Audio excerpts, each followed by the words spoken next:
Hello, hello, and welcome back to the Atlas Loom, an exploration of world building for tabletop and beyond. My name is Endeavorance, and with me, as always, is a woman who just finished cleaning her whole apartment using nothing but her toothbrush, Diana of the Rose. How'd that go?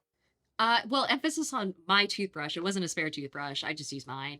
I Uh, mean, it adds some flavor. You it gotta get the does. pumice in the bristles, if you want to have the whitest teeth. Oh, I always forget pumice is a word. What a horrible Pumice. word. I just got a new bar of Oh, soap that's got pumice as a listed ingredient. ugh. I don't know. I don't like that word. Exfoliating. What, you don't like exfoliation? I don't like a word that sounds like a mix between pus and hummus. Oh, well, That's my fuck. beef You with just it. ruined pumice for me. Yeah. You ruined Yeah, that's hummus for right. me. Anyway, No. welcome back to our world building podcast. If you build a world, make sure pumice doesn't exist, please. You just took hummus away from me. You're You welcome. just took you took the entire concept of hummus. Yeah, get fucked. I gotta go throw a few things away. Hold on.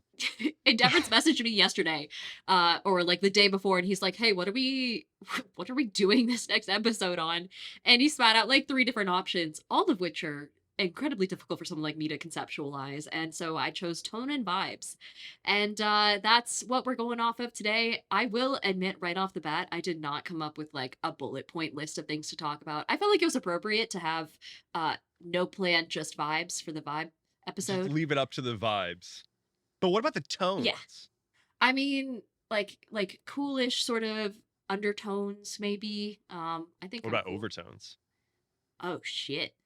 Purely sexual overtones. Mm-hmm. That's yeah. Welcome back to the Atlas Lim. Uh, tone and vibes. Arguably one of the most important parts of your world, and also arguably one of the most difficult to verbalize and nail down. It's so easy to fuck up. Mm-hmm. So easy, and it'll throw off your entire world's balance if you do. Not to mention that there is the choice of what is the tone of your world. What's the general atmosphere, the vibe? Is it positive? Is it negative? Is it hopeful? Is it pessimistic? And then the story that you're telling within that world, because the world itself has its own sort of feeling. The stories you want to tell have story beats that require certain feelings to be evoked. Do those feelings match the world that you have made? Do they go against it? Should they go against it? Or should they work with it? That's what we're going to talk about today. The tone is really ingrained into everything that you do in your world, every little bit of it. And it's kind of one of the first things that you need to think about. For instance, an academic tone, right? It doesn't even have to be an academic storyline that you're trying to tell, but just like the setting of it, everything has to contribute to that. So, if we have a magic school type vibe, very common, very fun.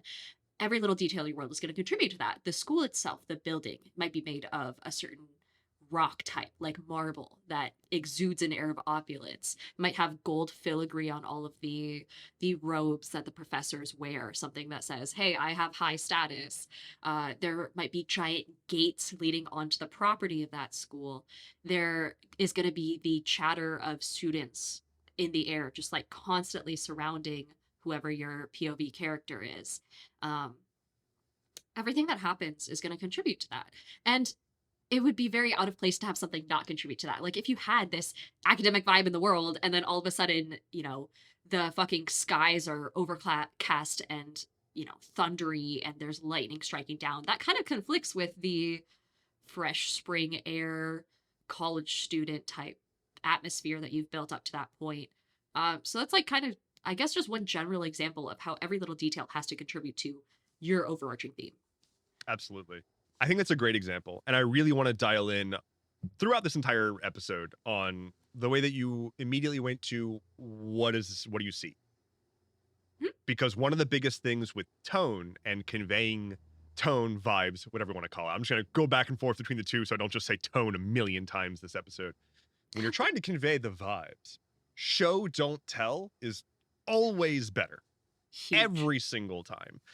Walking into a building and giving all of the details that allow your players, your reader, your whoever to come to their own conclusion is so much more powerful because they have now put together all the pieces in their head that you have provided and then constructed their imagination of the scenario that they find themselves in, which they're then able to hold on to and will probably remember better in the future, rather than you walk into a room, it's tense. That's why is it tense? I don't know what that means. But if Yeah. you walk into a room and there are two people already like holding us, like one's holding a sword to the other one's neck already, with a person off to the side who's visibly shaken, and somebody who has like dropped something and won't even go move to pick it up, or everyone's frozen in place because the slightest movement could end someone's life. That's much better than saying That's amazing. this is tense. Mhm. Going as far as to explain like there is a sense of nobility or status around the professors with the gold filigree on their capes. I loved that. I just like the Can word filigree, honestly. Filigree is a great word. It's really good. Going back a little bit though to choosing your world's tone and vibe, it's probably not going to be the first thing you think of. It may be. I have done that in the past where I think 2018 was like a record-setting year for rain where I lived, and it was causing flooding issues. It was just constantly raining. It was overcast nonstop. Every day was just miserable for months. Seattle. Not Yeah. not Seattle. Still not in Seattle. Still, last time it was the gum wall. Now we're talking Listen, about the weather. I have a hatred of Seattle purely based off of the gum wall and the weather alone. We've hit the 2 points that I wanted to hit on this The big podcast. ones, really. But I took the vibe that I was feeling from all that rain, which was depression, and Mm, I used that as inspiration for a game project. I made a world that was in an endless rainstorm, and it wasn't about the rain necessarily. It was like a magic storm that was causing a resurgence of monsters or whatever. But the oppressive nature of that weather inspired me to make a world that was specifically oppressive in nature. Literally in nature. It wasn't oppressive from political systems. It was oppressive from, this is a hostile environment now. mhm. And more so, it wasn't a hostile environment before, and then something happened, and now it sucks, and we're dealing with it sucking, because that's what I went through. I went through like, oh, this is normal weather. It's time for summer. Nope, you don't see the sun. You don't get the sun. But from there, you've got your initial tone and you're starting to build out your world. Maybe you started to build your world with some random thing, and then you decided like, you know what, I want to make this gothic. I want to make this futuristic but optimistic rather than cyberpunk and pessimistic or whatever. Mhm. But whatever you land on, you can go in two different directions. One, you can stick with that. You can stay in your lane more or less, and you're going to have a pretty good time keeping everything sensible.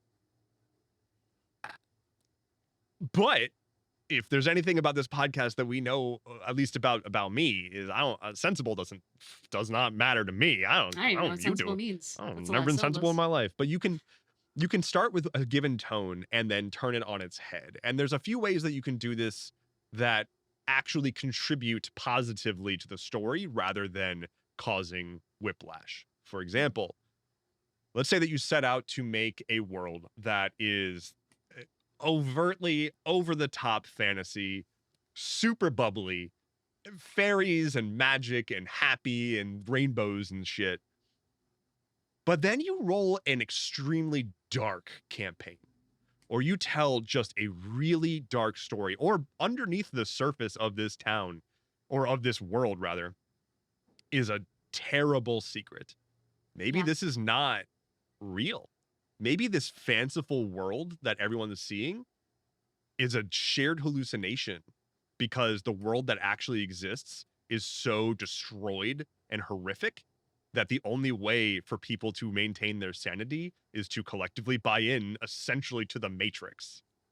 Ooh. And that lets you just completely subvert and juxtapose this happy-go-lucky tone with a bleak, horrifying tone.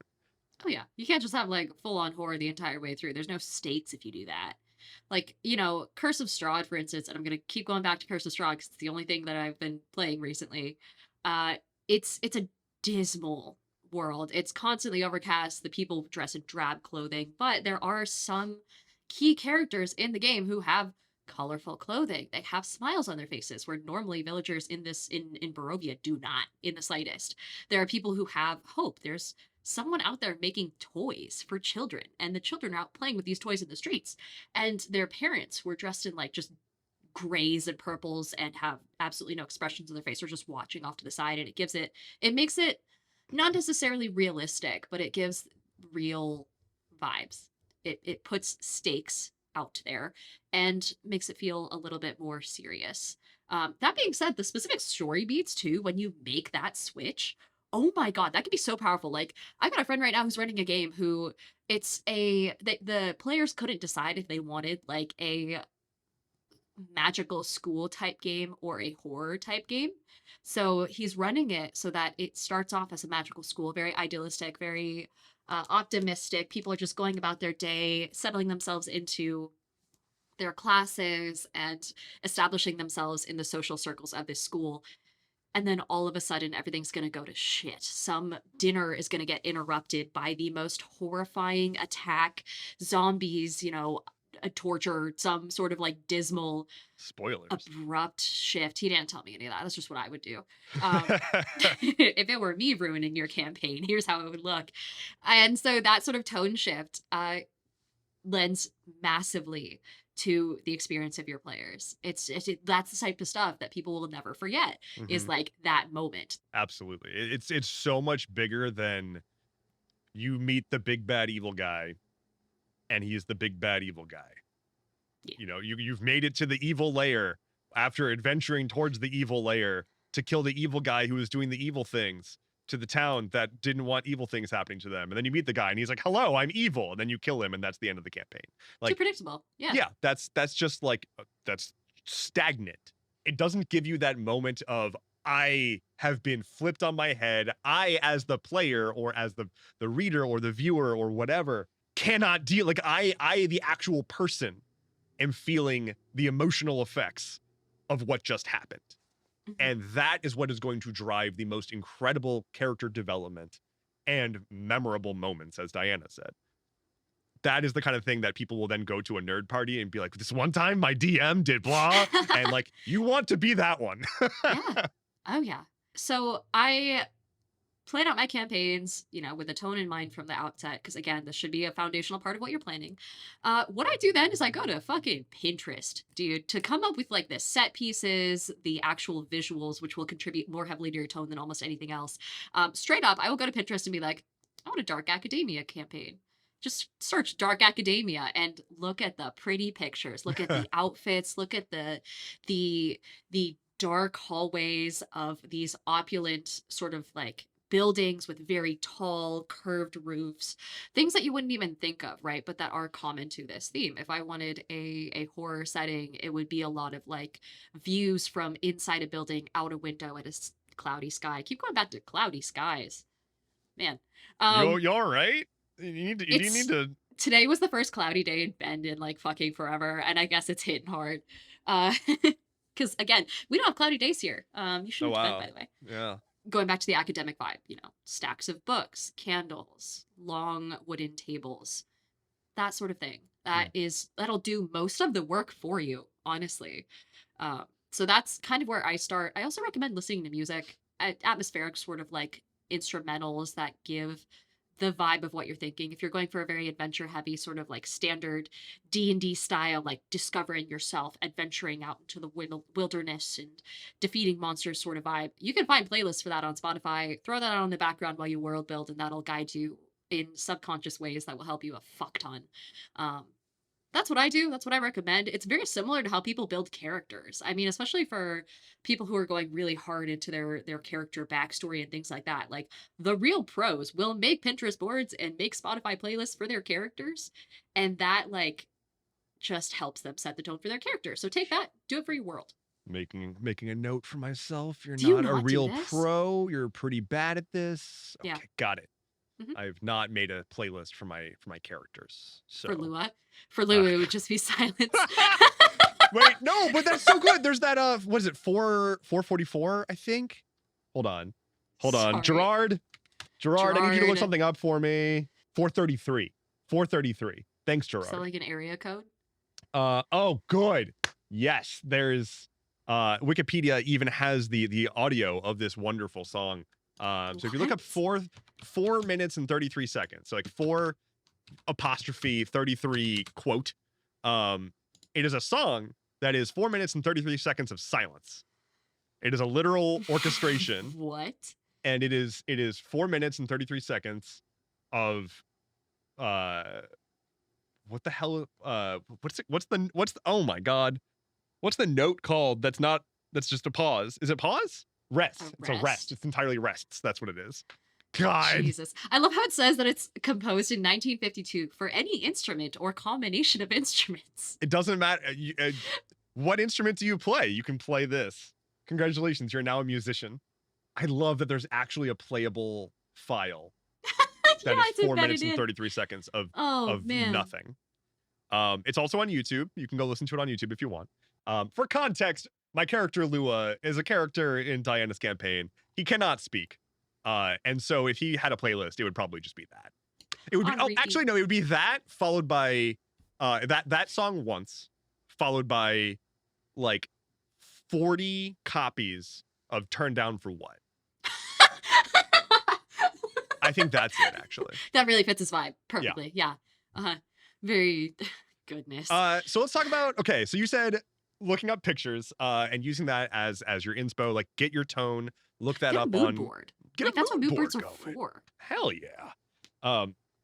I like to ask questions with the context of the tone or the goal of where I'm trying to move towards with a given scene.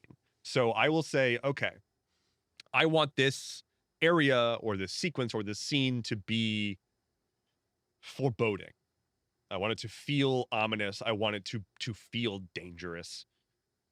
And I know I want to have these major set pieces. Uh-huh. What alterations or details in these set pieces can I add to get me closer to that feeling? And one example of taking an existing like set piece and trying to add more ominousness, more of the vibe you're Ominousness. going for in whatever direction. I had essentially a large area that was entirely like just a few inches of water instead of just like ground. It was just a few inches of water, and Huh. there was a massive tree in the middle of a big clearing. It was housing a giant sloth, which was like a big kind of scary creature. It was sort of a don't wake up this giant sleeping sloth monster, but you need to get something from this tree. And so Oh. it was supposed to give a sense of, you hear before you even get there, you're hearing it's a massive, massive creature. And so you're hearing its breathing, it's asleep, and you're hearing from before you even have visual of it, you just hear what sounds like aggressive wind and some sort of a low rumble. And that in and of itself, in a spooky sort of like misty forest with like a bit of water on the ground, and like it was also in another sort of plane that they weren't super familiar with. And then adding hallucinations, adding in mirages within the mist, just people thinking that they're seeing creatures, adding actual creatures to the mist, so that Right. once they think they saw something and it wasn't, and they start to ignore things that they're seeing, reminding them that sometimes it's still dangerous out there. Finally, adding more color or more flavor to the actual tree itself, which was this giant gnarled oak that had these teardrop shaped objects on them. And inside those teardrops were lost souls. And so Oh.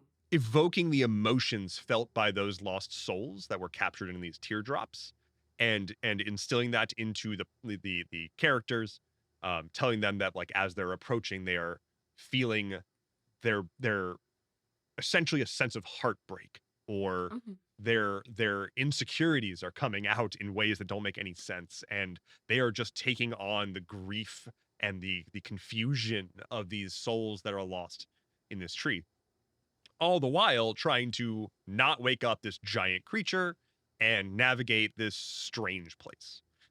And all of that resulted in the exact vibe that I was going for, which was their primary goal was get what they need and get the hell out. It was not, they were not dawdling. They were not messing around because they were like, we are very clearly in a strange land that we shouldn't be in. And we need this thing. And it's incredibly dangerous. And there's not really another option, but we've got to make it work. And it added a great level of everyone was just on edge. It made everybody nervous, which in the right amounts is what makes it fun to sit at the table and get into all of that. I think you're getting at something really important there. And I was going to talk about this in a separate episode related to describing scenes and things like that. And this is something that I picked up from, I think Connie Chang made a video about it one time, about breaking things down into the five senses as you're describing scenes. And this is a fantastic tool. Everyone should keep this in their back pocket. But when it comes to what you just described, for instance, you had the water underfoot, like that would feel cold. You had the mist in the forest around you clinging to your skin. You had the sound of the slight breathing of the creature. You had the visual of the teardrop. Kind of going through each of your five senses and thinking to yourself and asking yourself those questions like, what would this sound like? What is the atmosphere like? What does this feel like? Is the air heavy? Is the water cold? That will do so much for you when it comes to describing these sorts of scenes to your players and kind of getting what's in your head out there to them. The five senses are like a really easy starting point when it comes to that sort of thing. I want to dial in on you alluded to this, but I want to say it very explicitly. Asking those questions to yourself is an incredibly useful tool for just yourself, even not even just for conveying the scene to people, but to answer the questions for your own dang self and to see what shakes out of that. Which is why I said, like, I ask myself questions. What would make this just a little spookier? What would make this just a little more welcoming? What would make this just a little more heinous? And or if I'm taking something that isn't quite there, or I'm like, I had to move a plot point somewhere else, and now it's in like a very different section of the world or a very different part of the story, and like it went from, you know, maybe earlier in the adventure when you were all kind of starry-eyed, but now you're beleaguered and tired, and this thing wouldn't make sense anymore. Reworking that and asking, how can I take this thing? Maybe it was an upbeat, fun merchant that you were going to run into, and now it's like a downtrodden, down on his luck merchant or something like that, or a dead merchant who, you know, whatever it may be. Changing that up and asking yourself the question of like, where are we now? What is the tone that I'm going for? How can I modify this? That is where we're at. Yeah, keeping yourself on your toes basically, and adapting to your players, because that is most of the game is collaborative storytelling, not just like you shouting at them what happens. You know, adapting to them makes so much sense, and it's something you should be doing by default. I am going to do something interesting here, Diana. Are you ready to go on a wild ride with me? Yeah. All right. We're gonna merge episodes. Holy shit. We're gonna reach backwards in time through the audio files and the video files into last episode about stealing, because I would like to talk about stealing and editing the vibe as a method of yoinking, as we previously discussed. You brought up thievery? The vibe is thievery. No, so taking a pre-existing thing, and as you said last time with like John Wick, as always. I watched that again right after we filmed that. Oh my god, dude! I watched John Wick for the first time last night because of you.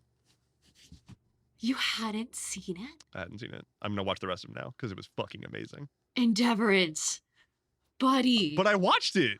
You watched it, and I talked about it for so long, assuming you had fucking seen it. I've been friends with you for so long, assuming you had seen it. I know the general story beats, which is you killed Keanu Reeves' dog. Now you're gonna die. But I hadn't actually seen it. I've seen the middle 30 minutes of the second movie. But I'm about to go. The second one's the worst one. Not that I've heard it's bad, it's just worse really than the rest. good. Is 4 the best? 4 is the best. Yeah, I'm super excited if they get better from the first, which was fucking stellar.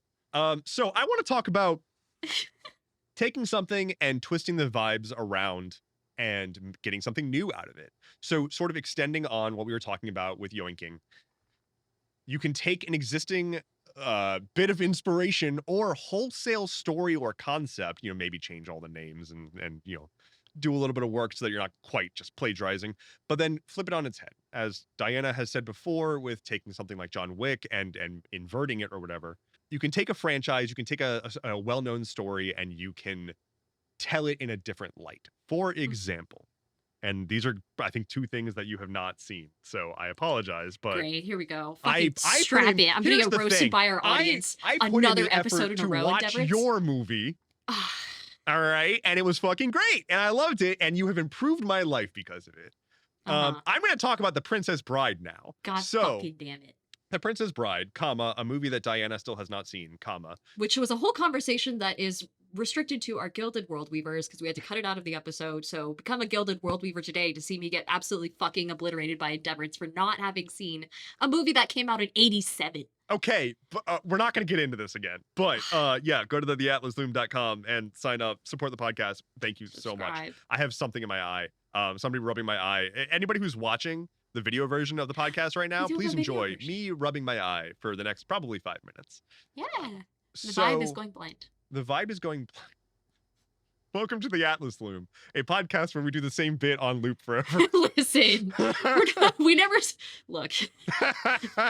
The vibe is that we never took improv lessons. The vibe is that Diana and I will come up with like random slogans, and then we both just start saying it unironically in a matter This of is just an hours. echo chamber. Yeah, it's rough. So Princess Bride. The Princess Bride is it's a comedy, right? Like, it is a lighthearted comedy film.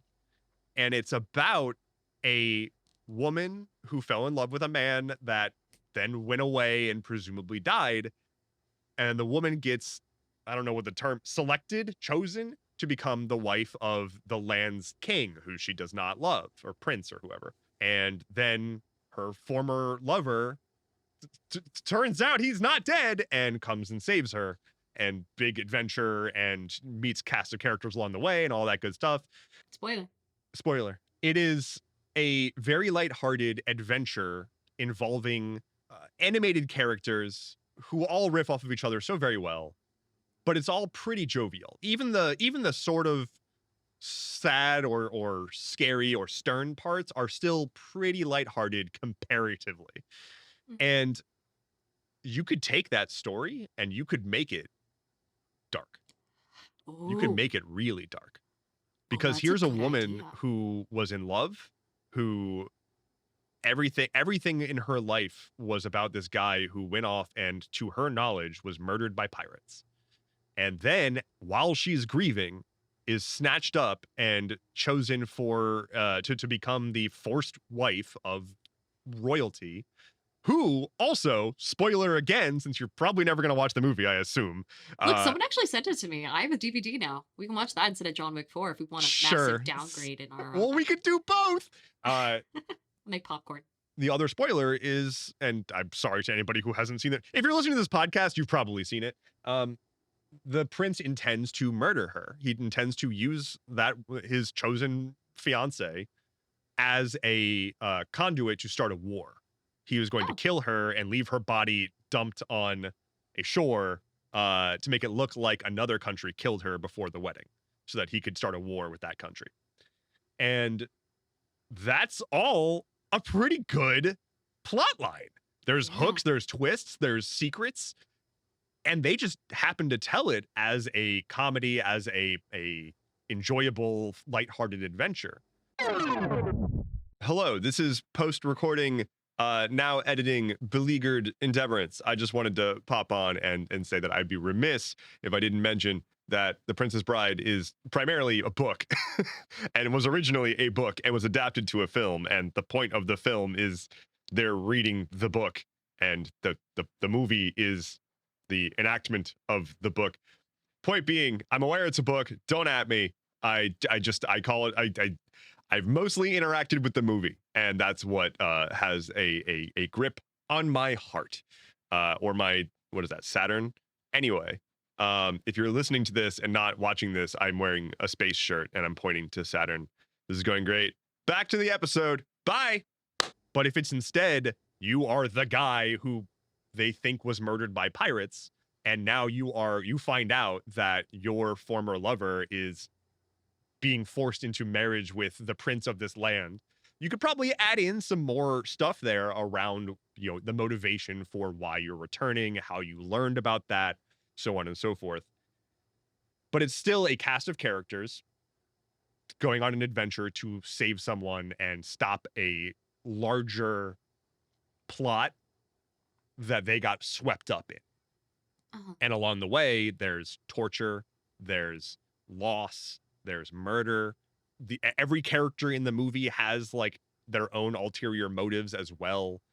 You've got Inigo Montoya, who is trying to avenge his father, who was killed by one of the people who's in the court involved in conscripting this woman. Like everyone's sort of intertwined, and it would just make such a good serious movie too.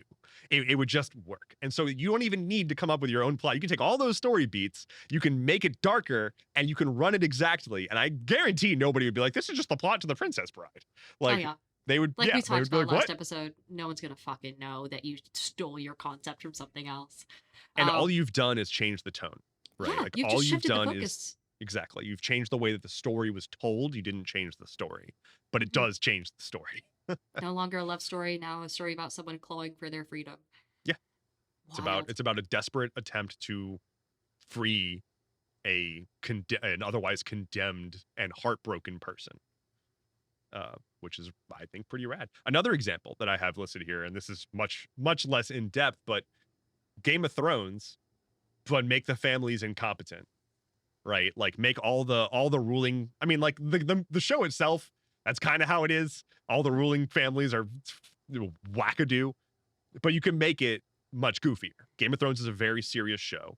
You could make it super goofy. You could take the intense political dynamics of Game of Thrones, right? It's like the gold standard, if maybe if not the gold standard, is the most well-known public fiction that is all about intense politics.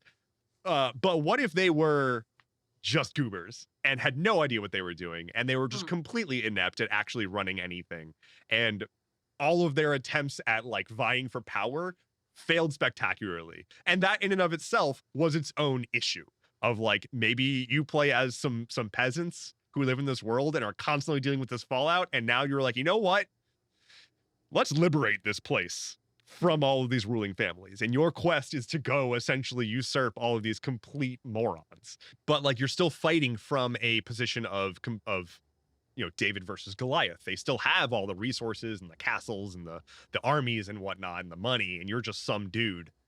But here we go. So jumping around here a little bit, I do want to go back to the tree with the teardrops, So cool. because I mentioned that it was a foreboding, nerve-wracking sequence. The overall campaign that they were in was not that tone. It was not foreboding. It was not that scary. It was a more of a grand adventure vibe. It was more upbeat. It wasn't explicitly a comedy campaign, but it was Mm. not meant to be a super high pressure situation. But just because you're not currently doing it in the overall campaign, the overall world, the overall story, doesn't mean that you can't veer off that path, dabble in some other emotions and other vibes, and then make your way back. And you can even combine them. You can sort of dither your way from one vibe to another. Another great word. Mhm. Um, Here is a very good example, I think, with that sequence where they were in that sort of alternate plane, foreboding massive monsters, trying to do an extraction of a relic. The reason that they were there was they were searching for the dead son of a dwarven father who hails from the Jansport clan. And their whole Is this thing hold on a fucking second. was Wait a sec. they all had backpacks full of tons of equipment. Oh, Dev, I was looking at your fucking episode notes for this segment, and I was like, what the fuck is the Jansport saga? The audience, that's literally what he wrote. Three words. The Jansport saga. Is that what oh my god. It was a clan of dwarves Uh-huh. who all carried around like all of their personal possessions in massive backpacks. And they were the Jansport clan. And Anyway, Jansport, if you're listening, if you're listening, sponsor sponsor us. us. So DeMarco Fastidious Jansport, Oh my god. the father Fastidious? who lost his son, despite being named DeMarco Jansport and Uh-huh. having a giant goofy backpack, he was a Mhm. grieving father, and I portrayed him as such. And that the juxtaposition of like absurd name, absurd concept, absurd clan, it's tough to pull off sometimes with that stark of a contrast. Yeah. But showing like, hey, here's a fun gag. We're playing a game here. We're make believing, and that is inherently absurd. Let's acknowledge that inherent absurdity of what we're doing here and have fun with it. But we're also still compassionate people, and we're here because we all have beating hearts and want to feel things. And DeMarco was a grieving father. He had lost his son. He had no idea where his son was, and he was fearing the worst. And unfortunately for him, the worst did happen. There was a sequence in which we had he found his son's dead body and was mourning it, and ultimately died cradling his son's body. But His grave taking just had the little the little diamond thing that all transport backpacks have with the little like two holes in it. oh my god, yes, Jesus. that's so good, that's so good. I should have done that. But taking your tone and bending it as far as you can to see where it ends up. I loved that. I loved that sequence for me and for the players, because we had been in the grand adventure space for so long, and shaking it up with while leading them on to believe that this is just another goofy arc by introducing a goofy character, or a character who seems like they should be goofy and then are not goofy. That was my way to segue us from the sort of more lighthearted, goofy tones that we have into grieving father, scary alternate world, Mhm. finding dead bodies, etc. I kept that little inkling of the original sense of the world with, here's the Jansport clan. Haha, we can always look back at that and remember that that's kind of funny as we're going into this very, very heavy segment. And I think that let me veer us towards the vibe that we were looking for, or that I was looking to portray, without just giving my players complete whiplash. That does kind of touch on something I wanted to talk about, and that we'll probably talk about more in other episodes of the Atlas Loom, especially when it comes to the more TTRPG. Like, functionally, this is how you run a good game with regards to your world building sort of episodes that we'll have. A little less sexual overtones on those ones. But for Mhm. right now, it is important to note that the tone of your world should be at least somewhat guided by what your players want out of it. A lot of DMs and GMs just kind of come into things thinking, like, okay, I want to tell a specific story. Like, this is the story I'm going to tell, whether they like it or not. And when you have a big enough pool of players and potential like friends to choose from, where you can put out a call of like, hey, this is the tone of my story. Anyone who wants to join, come in. If you don't have that, if you just have like you and your circle of friends who all are like, oh, I kind of want to play D&D, you should ask them what kind of tone they're looking for out of the story. You should kind of let that guide what you do. If they want a silly campaign, go for it. If they want like absolutely hardcore, like fully serious, dramatic, like NPC deaths, player deaths, things like that, you should know that based on session zero info and things like that, and then kind of use that to guide the tone that you slap onto your world, um, or at least to that story. Absolutely. And sometimes it's difficult for players to even know that. Yeah. And so digging in and working through that, a lot of, especially first time players, have no idea. They don't even know that there's a notion of different types of campaigns. They just assume, It's if you've literally never even like heard an actual player or something, you just assume like, okay, so we're gonna hit goblins with swords. mm-hmm. Yep. Is that's all they're working on. Explaining like, hey, what we're about to do is going to be emotionally taxing, or very funny, or don't take it too seriously, or take it very seriously because we're going to be doing some sort of, I don't know, very sullen campaign. Mhm. But also maybe don't require very serious stuff on somebody's first try. I wouldn't recommend it unless they know what they're doing and you know what you're doing. That being said, I do like the idea of deviating from the main tone every once in a while. My advice when it comes to something like that, though, is make sure there's not necessarily like a strong divide, but like I mean, I guess story wise, a divide between that like very out of the norm tone to the rest of your story. So, like, Yes. if you enter a location that has a slightly different vibe to it, and then making sure your players know when they physically leave that location and come back to the main story, the main plot, that you're back into the serious vibe or whatever vibe you set up for that main story. That locational difference kind of helps because then there's that you're priming them for something different, and then okay, we're coming back to the real thing now. So like literal locational differences, having them travel to a new place and to a new tone is a good way to kind of keep the reins on it a little bit. That's a perfect segue Is it? into what I want to talk about. Oh, hell yeah. Amazing. Well done. Podcasting. Podcasting. Thank you, Diana. Because I wanted to sort of wrap us up on this subject with hopefully a pretty good list for folks to have as a takeaway. Oh. So we've talked about picking your tone. We talked about running your tone, conveying the tone, changing the tone, taking something and flipping its tone. But what about as you're actually fleshing out your world, which is this is a world building podcast, as you're fleshing out your world, the impacts that your tone, your vibe will have on different locations and how those locations vary from each other. So exactly what Diana was just saying with traveling, like making physical distance be a separator to introduce a new vibe. Mm. As you're designing your world, you can think through, all right, I'm making a bleak world. What does that mean for the cities? What does that mean? I've got a list here. I'm just going to read them off. What does that mean for the cities, the people, the climate, the history, the politics, and adventure? The cities, what kind of resources do they have? If it's as we've talked about, like a constantly overcast and gloomy kind of vibe, maybe it's built such that they have to have a lot of irrigation. They have to have a lot of ways to get not irrigation, drainage. They have to have everything has to be built around drainage so that they can live at all out of the wet, and everything is just miserable. And maybe, you know, what construction materials did they use to build their town because of this?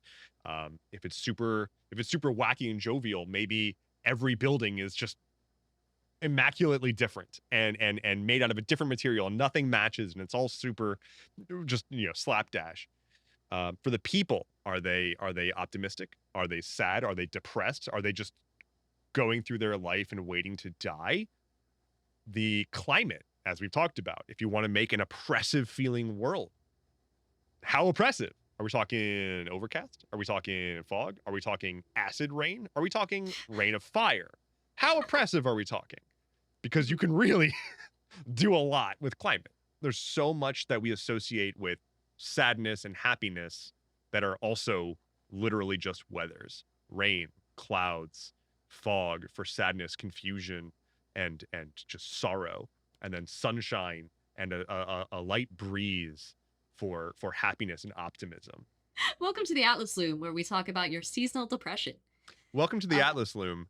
Send help in the form of SSRIs. Can you tell we're filming this in the middle of winter? We're gonna date this. It's it's not great. So please send help. And then, you know, history and politics. What is the history of, is your world built on blood? Is it war torn, or has it been mostly peace and you know, people just kind of like living with nature and whatnot? And then that also has an impact on what do the cities and people and towns look like. And then finally, adventure, and possibly most importantly, adventure. What quests are out there? What do people need from you? Is it, we need you to go save the entire world? Is it, I can't find my family, I think they've been taken from me? and I also am like now very sickly and simply need closure before I leave this world. Can Goodness. you go find evidence of what happened to my family? Like, that's not going to be in an upbeat adventure. No, at that point you have like 3 days before this sickly Victorian child like dies, Yep. and you're just like, well, shit. All right, there goes the You're the tone one that drops made it even a further. Victorian child. All So, right. I was imagining like old man who just wanted to know what the fate of his family was. You oh, made it a Victorian child. can you tell I run horror campaigns? Yeah, it's all just adaptation. It really, and that is like the crux of world building. And this is also me speaking as a zoology major, like genuinely just, this is the way the world is. How do you adapt your lifestyle to fit that? For those who are new here, we have a segment where we answer your guys' questions related to world building, GMing, storytelling, anything along those lines that you feel like you need help with. Just let us know. Send us an email, wish@theatlasloom.com. That's WISH at theatlasloom.com. We got 2 to go over today. I'm gonna read them off. Dev, you're gonna use your brain power here, and don't forget the sexual overtones. Will Um, do. all right, so our first wish today comes from Nehemia, if I'm pronouncing that correctly. If I'm not, please forgive me and submit all your grievances to Diana can't pronounce names for shit at theatlasloop.com. Hold on. Let me go make the Nehem- email address. Nehemia says, I'm curious on how you can implement lunar/solar/planetary cycles in a world. The world that they're building has 2 large moons whose phases influence pretty much everything, holidays, etc. They ask, are there other ways that you would use these cycles to make the world more dynamic? Yes. Great. So our second question today. So multiple moons is immediately fun because if you think about the effect that the moon has on, for example, tides, Mm, having multiple moons would be pretty chaos vis-a-vis tides. Having moments where there are potential disasters because the moons are aligning in such a way that it brings a massive tsunami or something your way, and that's just like a thing that astronomers now track, and they have, every 150 years this thing happens and it is a devastating thing, and they're trying to figure out where it's going to hit, when it's going to hit. uh that's an entire story right there. Maybe trying to prevent that from happening. Also, we're talking about celestial bodies. They could be under the control of gods, and they could yeah. be influencing the world by way of just proximity. So, having all these things sort of around your world, placing them there, the celestial bodies don't have to just follow like physics or whatnot. Like, they can have magical impacts as well. Oh, yeah. In my world, I make it so that the way that the moons interact with each other or are, an eclipsed moon and things like that, just a new moon, basically. I don't know why I said eclipsed moon, but it sounds cooler. Has to do with the way that the gods are at war with each other, the god of darkness versus the god of the moon and moonlight and things like that. And so that causes certain events. You can make it so lunar cycles are tied to gateways between the planes. You can make it so that they're tied to different monsters' strengths.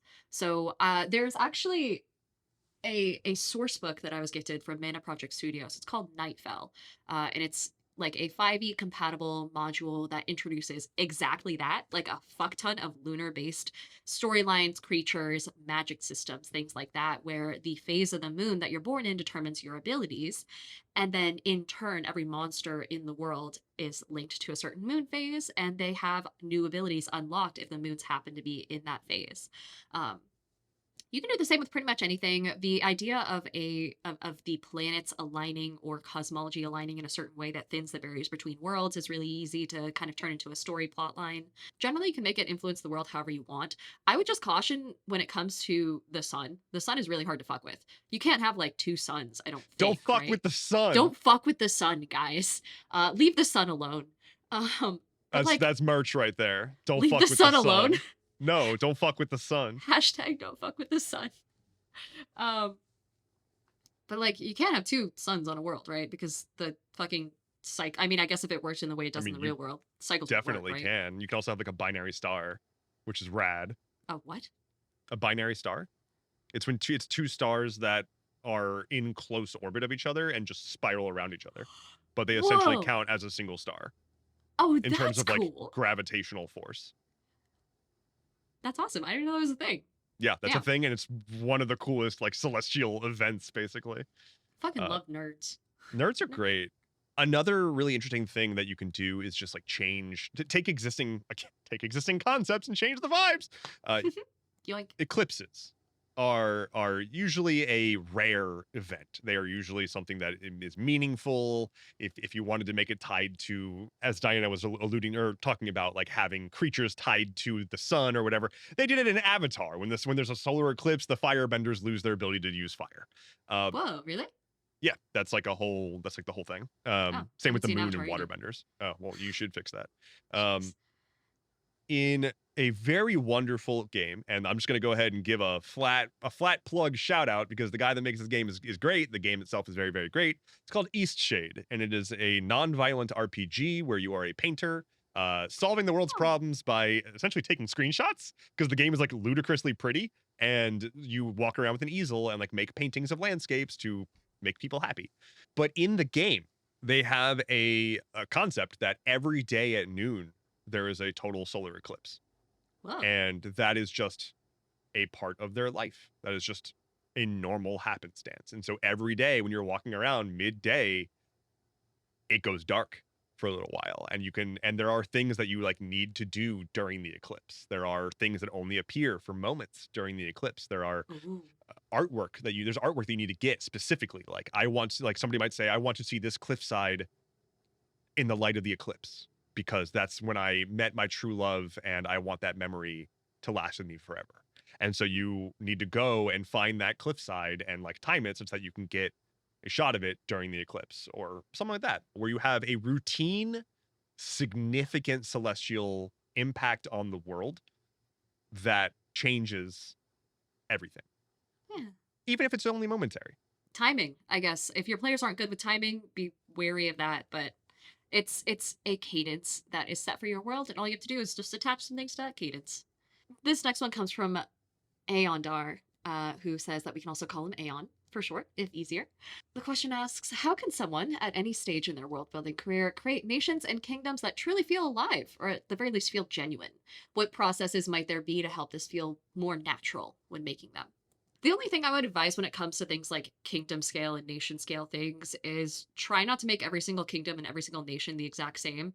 Like just being stuck in like the oh, the exact same tone. Kind of like we were talking about earlier, different locations have different aspects to them, different climates that will impact how people live and operate in those locations, which will impact the tone, things like that. Trying to make different nations and kingdoms distinct from each other is a fucking task. I Mm-hmm. I suck at it.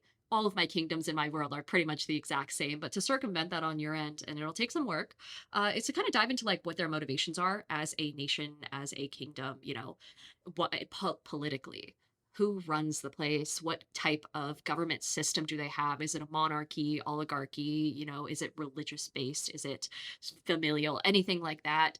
How are their interactions with neighboring kingdoms, neighboring nations, how do different geographical parts of the landmass that they control impact their relationships with their neighbors, what are their current goals, kind of like think of it as you would a npc. What are its goals? What are its relationships? What does it want? What does it look like? What does it want to accomplish? I don't know. Anything like that. Just try and sit down, ask yourself questions. That's a gist of all of the all of our answers today is ask yourself questions and try and make it distinct from each other so that way that there's a different feel when your characters go from one kingdom to another. Otherwise, it won't make it. You may as well just have everything in the same spot, you know. I think it's critically important to dial home the making it different. I think if you want to talk about making believable and genuine nations and kingdoms, what causes nations and kingdoms to be separate? Typically, it is a difference in culture, a disagreement in how society should be structured, or some other significant barrier that makes it so that either, if it's not the people that don't mesh, it's the leadership that doesn't mesh. Maybe there's a kingdom that's got a you know conqueror as their leader, and another I wouldn't even call it a kingdom, but the polar opposite, a like tribal land that is being attacked by the conqueror who wants to take it over. Those are radically different political structures, motivations, cultures. It really comes down to you have to nail that cultural difference. not every single country in the real world is super radically culturally different, Hmm. but a lot of them are. And if you're building a world and for the sake of practicality, for making it feel alive and distinct, answering the question of how do these people live? What differentiates this populace? Are they communal in living? Are they super individualistic? Are they material? Are they immaterial? Are they pious? Are they not? The notion that, unilaterally, like, we are great, they are barbaric. That rhetoric is what causes these big divides. And so, how is that being portrayed in your world? Or, in my opinion, more interestingly, how does your world not have that? Because not every world needs to be steeped in strife and hatred. Yeah. Fucking illithid colonies all have the same sort of every single person in those colonies has the exact same vibe due to a governing, well, I mean, in this case, a literal hive mind, but like they all believe very strongly in this one thing. That's just how it is, you know? Hmm. Honestly, illithids, they're the real utopia.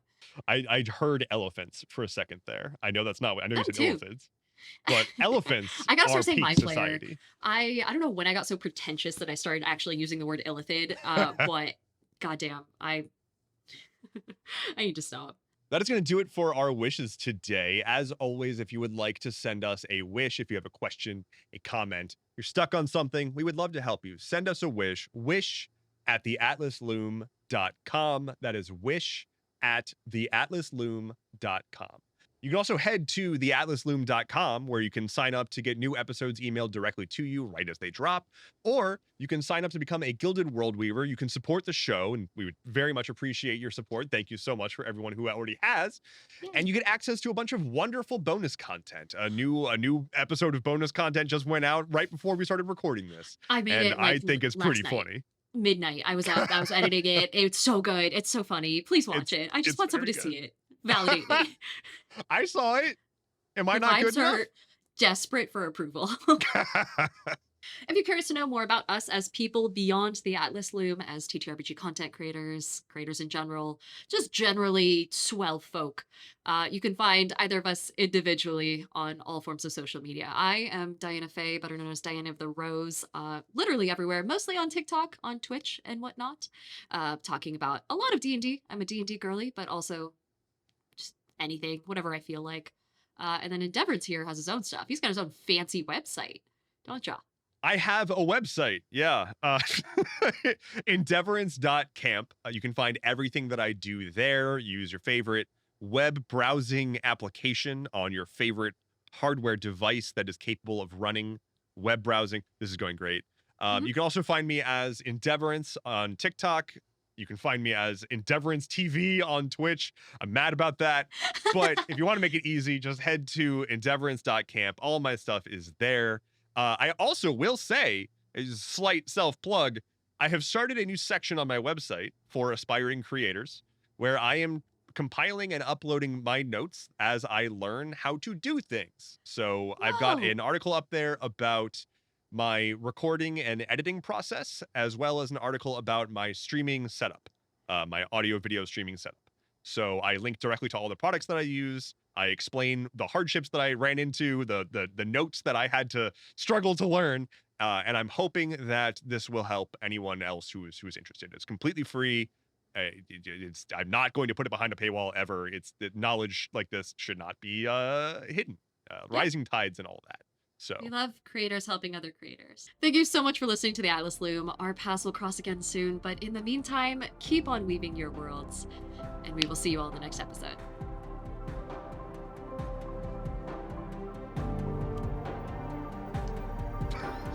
Can we get back to the sexual overtones?